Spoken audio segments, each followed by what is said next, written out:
sick. Yeah.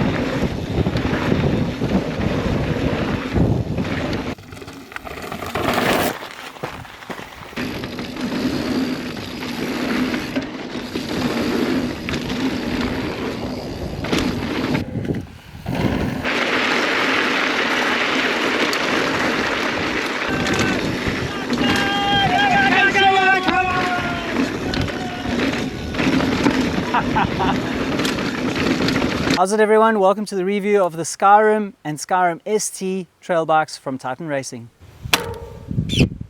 We've already ridden the great trail centers of Jonkershoek and Tokai to identify some of the nuances of these two bikes. Today we're here at the missing link, specifically the lobotomy trail, to put these two bikes against the clock. We're whipping out our high-tech timing system here to get accurate data.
There's actually very little difference between these two bikes. Let's take a closer look.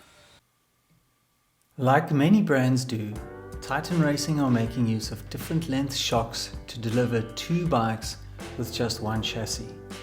This is the longer travel version known as the Skyrim. It has 140mm of rear travel and runs a 150 fork. It's available in 4 sizes, with reach numbers starting at 426mm and rolling up to 500mm.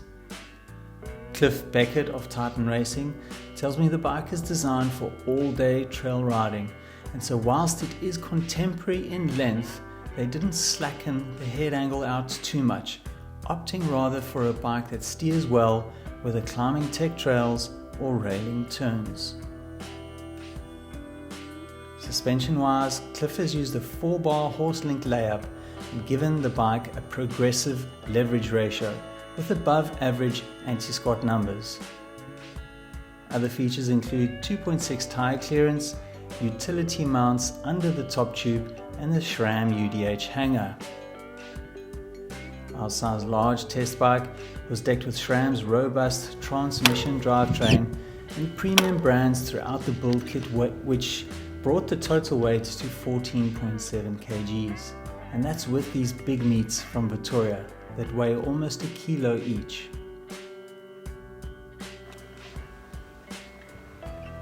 The seated position when climbing is forwardish, meaning the bike climbs better than I anticipated. There's also not much shock movement when climbing in the open position, and this likely adds to the efficiency on the ups. The Skyrim is built to rail trails, and when gravity takes over, it certainly loves berms and jumps. Corner grip is impressive, and the Victorias are meaty enough to run a couple PSIs lower than you might on most other tyre brands. Yeah. In the air, I thought the Skyrim to be stable and balanced, and on flow lines, it holds speed well. I think the Skyrim is easily enough bike to handle any of SA's flow lines, enduro stages, or even some of the tamer DH runs. The real winner is your wallet. At this price point, I don't think there's any competitor that comes close to matching the value Titan Racing are offering here.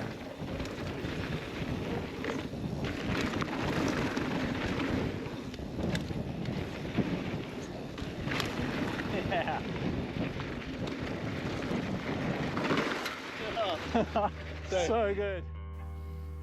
The Skyrim ST is the shorter travel version which rocks a 130mm rear and 140 fork. A shorter shock and fork means the head angle is 0.5 degrees steeper than the Skyrim at 66. The Skyrim ST shares all the rad design features of the Skyrim, including the utility mount under the top tube, which could be used for storage or an additional water bottle. There's chain guard mounts, a threaded BB, fully internal cable routing, and clean hydroform tubing that many might mistake for a carbon rig. Ding ding ding, is this carbon, my bro? Gotta love SA in it. This is the comp model ST and is dressed with beefy race face wheels and bars, RockShox stamping front and rear, a SRAM 12-speed GX Eagle drivetrain, X-Fusion dropper post, and the same meaty Vittoria tires as on the Skyrim. Actual weight on this bike is 14.3 kgs.